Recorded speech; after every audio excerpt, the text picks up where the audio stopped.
Hello everybody, Helcrix here, and welcome to another Mercenary Thoughts from the Inner Sphere, episode 366. And today we're going to be talking about the KU Wheeled Assault Vehicle. Sounds like Kansas University. But 50 tons, wheeled. Kind of interesting, kind of not. It comes in at 1,091 battle value, 50 tons. It's a 4/6 moving vehicle. It's running around with 14 heat sinks on it, with a fusion reactor. So 10 of those come with the reactor, but you're throwing 4 tons towards something else.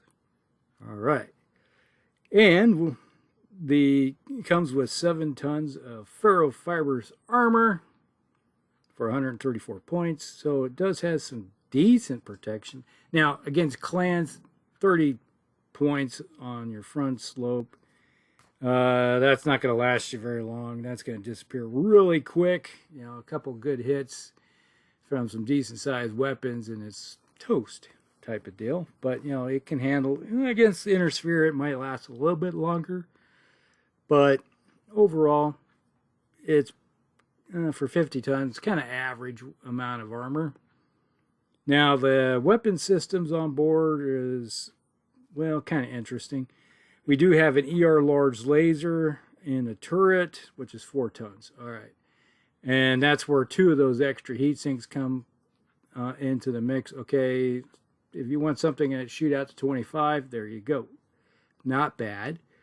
You could hit a target way out there and just sit on a hill with this thing and start sniping away. Now, if you're facing off against Inner Sphere, something with that's pretty decent. That's the good thing about this vehicle.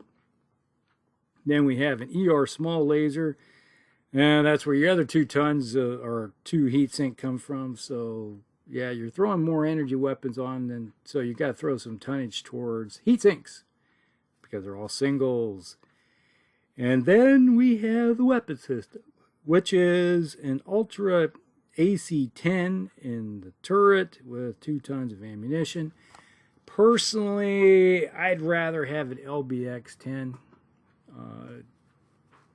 Because something like that, an LBX, and if you're facing off against other vehicles, using cluster munitions helps you hit hovercraft and VTOLs a lot easier, and then you're doing some decent amount of damage, especially if you're doing the shotgun effect.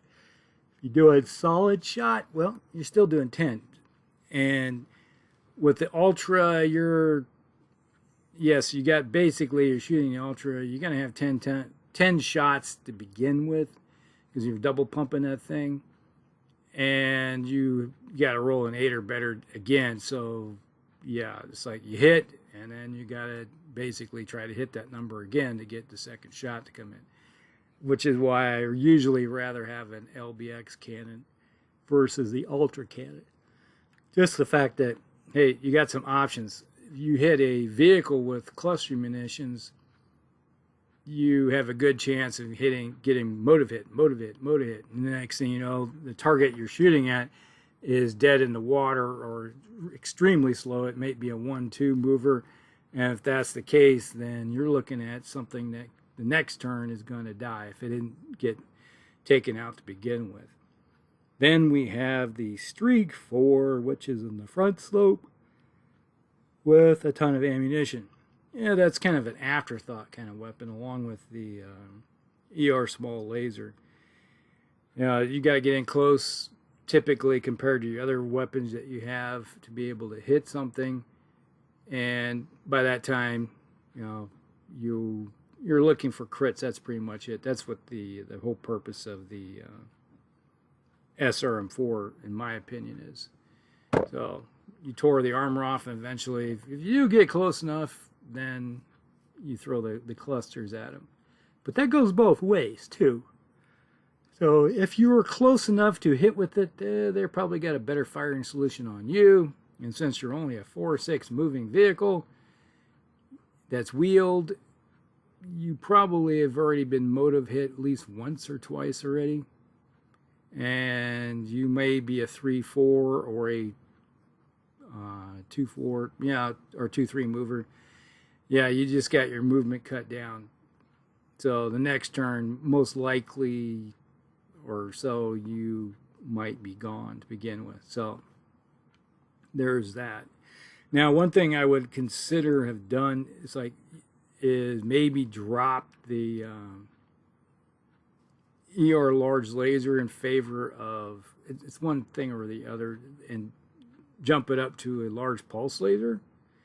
Yeah, you're still doing 10 points of damage. You got a better shot of hitting, and you're pulling 2 tons away that you can throw at the ER large. Yeah, you're losing 5 inches or hexes of distance, but a vehicle typically isn't going to, you're not going to throw a lot of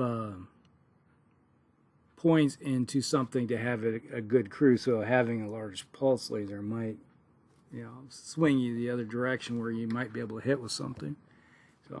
So hit with an LBX and the large pulse laser. So hit with the large pulse laser first, knock some armor off, and then hit with the cluster munition or a solid, depending on your firing solution. Now, that's something that just popped in my head. It's like, hey, maybe that's the way to go with this thing instead of having an ER large laser. It's nice to have the ER large laser.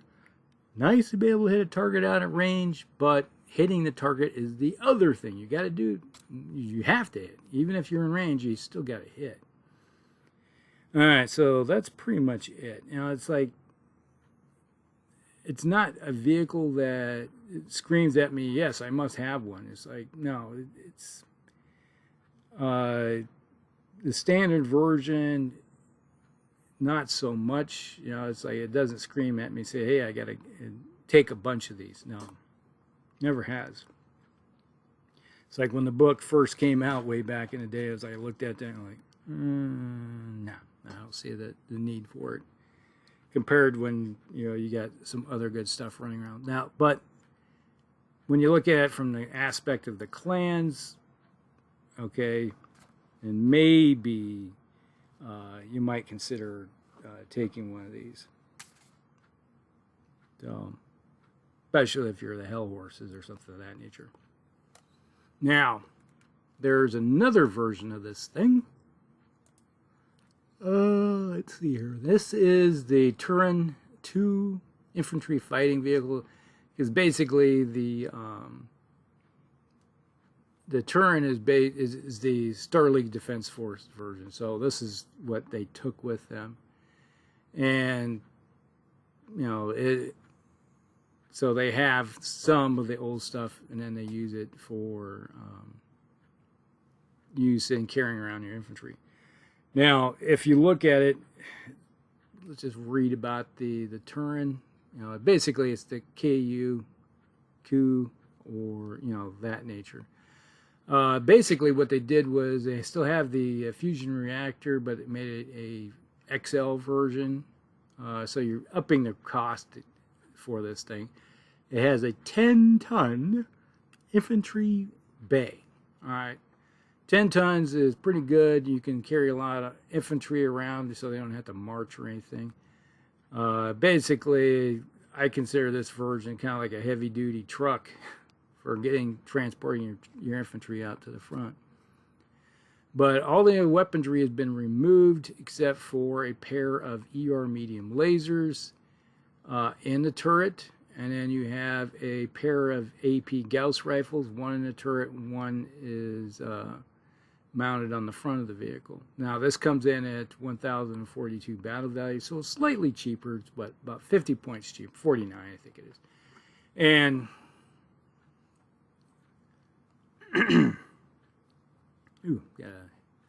so this is something I could actually see being used. Is moving your, now if you're playing as the clans, you throw some battle armor in it. You can throw what 10 battle armor in it, get it, move them around. Typically, you're really slow moving 1-3 type of infantry. for the clans, you know, running around as your toadies. So if you have something that can move a 4/6, yeah, it's not fast by any means, but it's a lot, twice as fast as your standard guys running around on the outside, just kind of hopping along. So there's that. But it's not much better. Now, if you're running around with some regular type of infantry, straight leg infantry, yeah, it does make some good sense to have those guys riding around in the vehicle. But kind of the old cannon fodder style, and moving them up onto an objective, be it really slow. 4/6 is not going to break any speed records. But when you think about the era that it was basically designed during the Star League, yeah, it makes sense. So if you're going from that aspect, you're going to be playing like Star League Defense Force battles from way back in the day. Yeah, I can see these being used to a certain extent. So there's that. But overall, it's not one of those vehicles that just screams at me, must have, I have to have a dozen of them. No, it's like, no, it doesn't.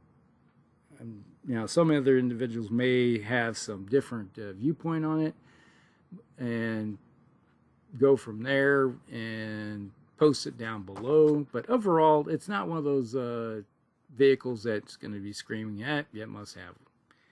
So maybe one or two of them find it useful into a scenario or something, but that's about it. So there you go. Hope you guys like it. Like and subscribe, share with friends, and we'll see you in the next one. Elcrex out.